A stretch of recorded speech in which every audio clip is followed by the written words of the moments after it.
Massive this week at Bungie, many things stood out, but one thing I want to focus on is that they said that exotic primaries and trace rifles aren't sufficiently stronger than legendaries for them to be worth bringing and picking into harder PvE content, particularly against miners. So they have a change for all exotics that use primary ammo, and this also includes most secondary effects like perk-triggered explosions. They've increased the damage versus miners in PvE by 40%.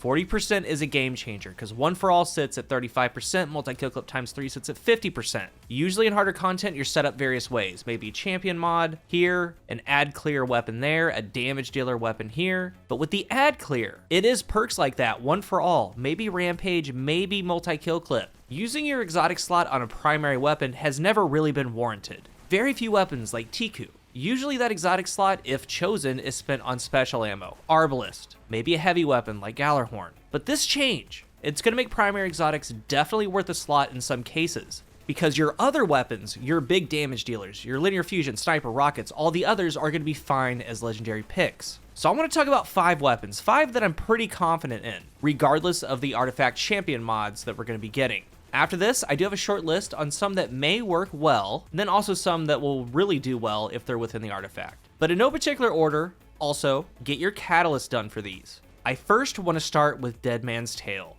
Do your mission every week, 2 roles that stand out, Vorpal and Subsistence. Dead Man, I believe, is about to get very relevant. Remember, they told us, when it comes to the artifact mods themselves, we are bringing back a few personal favorite anti-barrier champion mods, including anti-barrier scout rifle and bow. So think about it, it's a scout rifle near infinite range. It can stun champions. Within your gameplay loop, you're doing 40% more damage to miners. As you are slaying the miners, the red bars, you're getting cranial spike stacks all the way up to max as you go ad to ad, doing more damage. Then for champions, it has anti-barrier, you're gonna be able to break it, and then immediately have a max cranial stack and Vorpal on top. The rest of your weapons within a loadout can round out what you need for your tasking. But this, I think, is going to be a very safe and strong pick. I'm still looking for a Vorpal one. Currently, I have Subsistence. But even Subsistence, as far as ad clear, getting your cranial spike up, Subsistence is going to be good. The end goal is Vorpal. That way you can stun the champion and deal good damage. I think it's going to be a big deal in certain activities. Now, number 2, Trinity Ghoul.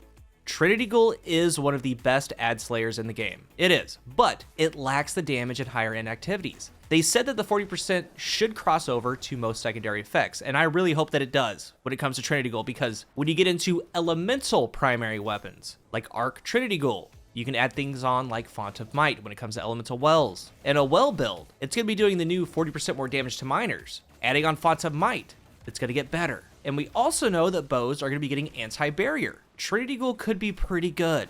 And with that 40% more, it should get extremely close to one-shotting the lower tier ads and higher tier activities. So get your catalyst done if you haven't, go do Shirochi. And honestly, what I've been doing, I've been going to the loot cave at the start of the new dungeon. I've done 2 recent catalysts from there. Number 3 that I'm confident in, as crazy as it sounds, Hard Light. Because think about it, you're gonna be in a position, 40% more damage to low red bar enemies, to ad clear. But you're gonna have the freedom to switch between Void Arc and Solar Shields to be able to break those. Think Lost Sector solo farming. You then have the other part of the perk where it can bounce off, ricochet off hard surfaces for extra damage. Seriously, I would never, ever consider this for higher level content, but if it does complete the goal of at least getting through ads, meaning it can ad clear pretty well, if that 40% is enough to do that, I'm in. Because the other part is really the useful part, the ability to break any shield in those activities. Number 4, Ace of Spades. Ace of Spades has the reloaded Memento Mori. At base, it's doing 40% more damage. The Memento Mori, that damage will have the 40%. Then on top, the Catalyst gives more damage to the Firefly Explosion when you get kills with Memento Mori active. It should slay. As a pure ad clear, it should feel good, in theory at least. Everything should line up on being what they thought it could have been when they first put the Catalyst on this thing. I just hope it all works together. Ace should feel great in PvE, even higher end PvE, if it works.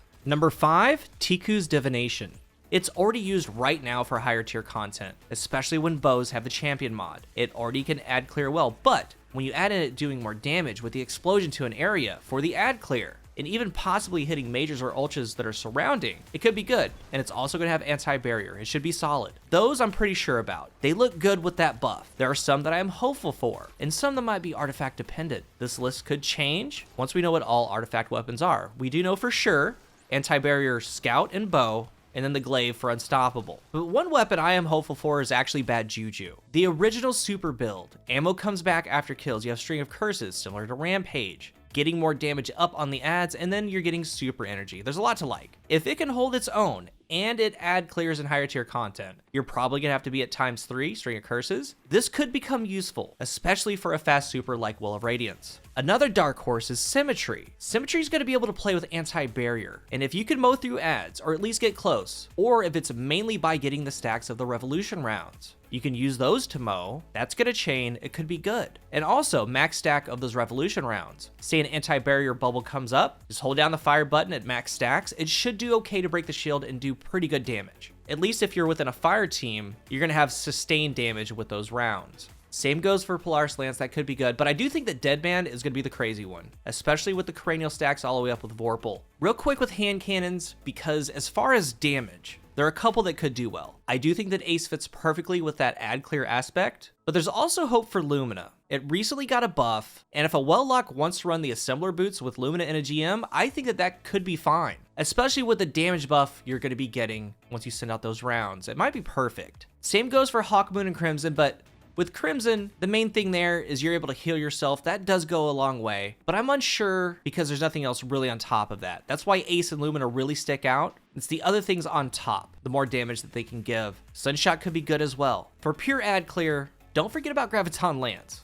If the Pulses get an artifact mod for champions, even more so, because if it has good ad clear and that damage transfers to that Cosmology perk, it should be sitting nice. And lastly, I can't believe I'm getting ready to say this, Skyburners. I know, why would I even say that? But specifically in Cabal activities. If this thing can make light work of red bar adds, because it already does extra damage to the Cabal, you're combining that with the 40% damage buff, then on top, it can take out anti-barrier. It might be worth it in Cabal activities. It would be like every shot is at multi-kill clip ×3. I wouldn't count it out. And let's not forget, real quick, it does deserve its own section, 40% for trace rifles. Though they do take special ammo, as far as the exotics go. Yes, there's Wave Splitter, there's Cold Heart, but Aegir's is the one that stands out. If you've used it in PvE, you know. We all know. It's really, really good, but for that initial ad that you're shooting at, to get them down quicker, to be able to slow the around targets and slay through the area, it could be really, really good. Even possibly being able to use like in a GM. We don't know until we get in there, but there's a lot of weapons in here that seem like they're gonna do fine.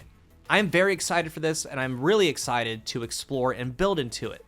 If you're new here, remember to hit the subscribe button, and if you are subscribed, thank you so much for your support. Let's talk about this down below. What weapons are you excited for? And what do you think about my list? Thank you for watching, and until the next one, I am CoolGuy.